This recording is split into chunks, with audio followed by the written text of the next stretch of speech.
Chismosas, Netflix just released the documentary about Gabby Petito, and I just watched it, just binge watched it yesterday, and I have so many thoughts about it, so let's dive into it.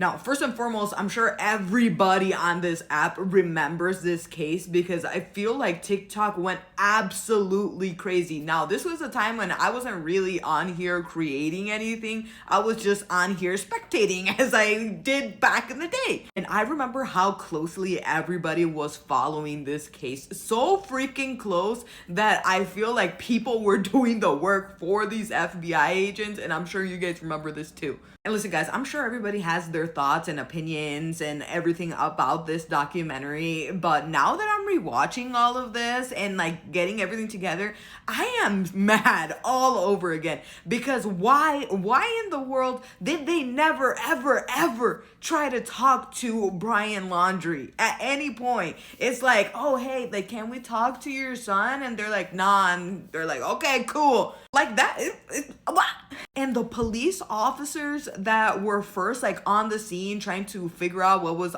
going on with Gabby, and they went to his parents' house and they saw that the van wasn't registered to Brian Laundrie, and they still at no point tried to like subpoena this dude or whatever it is that they legally do to try to get his ass down to the station. At no point. So many things don't add up now that I'm watching this all together and not just in a series of 500 different TikToks with a bunch of different people talking about it. Like, it's so wild to me that at no point, nobody, not the gazillion people that were waiting outside of Brian Laundrie's parents' home ever saw him. Like, nobody saw him. So how do we even know that he was even in that home? Like, we were just taking his parents' word for it, and you know that those people were sus as hell, which I'm gonna make a whole other video about. But even as this case is closed, I'm like, oh man, the math ain't mathin'. Like, this whole timeline, everything just seems so off to me. And I wonder if I'm the only one that thinks this, because the whole time I'm watching this documentary, I'm like, he's not in that house.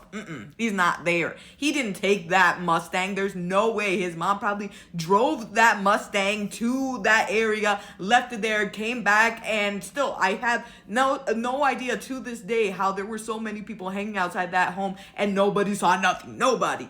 I have a lot of thoughts about this, and I'm going to keep going with this, but I feel like the cops really fumbled this whole thing really bad. But anyways, I need to know what you guys think about this, because I just watched it and I have all these feelings. I'm sure a lot of you guys just watched it, so let me know all your thoughts and opinions down below in the comments, and don't forget to like and follow for more gossip, cheese man, and all things tea.